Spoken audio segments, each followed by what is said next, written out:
Number one, I don't think you should be shy. I don't think you should be, if you have a dream, if you have an idea, etc., find out the facts, number one. Number two, don't necessarily think I should be good in our case, we could say it has to work in Stockholm before we go to Copenhagen, and then we go to Oslo, and then we go over to one of the biggest cities in Europe. Anyway, Europe is one market, and especially with a background like mine and many other MBA students, you have quite of a network and so on. Use that. See where do you want to start your business.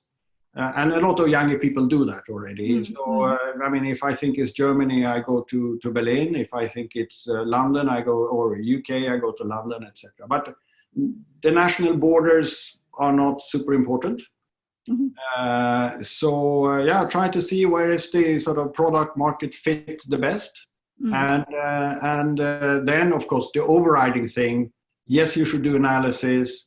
Yes, you should look at market. But the whole thing is that you have to believe it and you have to do it. You shouldn't overcomplicate it. But what I think then is good is see where are your strengths and see nobody is obviously perfect, even if we all believe we are close to it. But see where you feel you are relatively weak.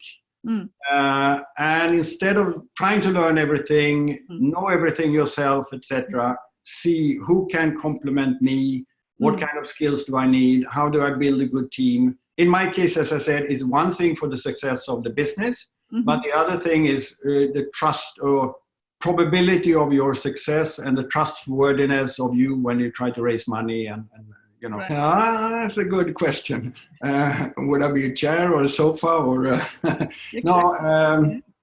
furniture?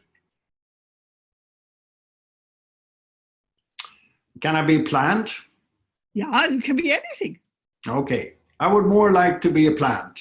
Okay, absolutely. And tell me why. What is it? Well, I think the beauty, of course, of growing, trying even, I'm looking at the plant right in front of me, and what do? They try to direct themselves to the sun, where lights come from, where the living come from, etc., etc. So that is good. Also, obviously, looking more forward than backwards. You can learn something from your history, from your experience, etc. But the fun thing is in the future, in front of you instead of behind you. And I think I'm not shy of saying I'm close to 65 years old. So even in that age, it's more fun looking forward than backwards. Yeah. Thank you so much.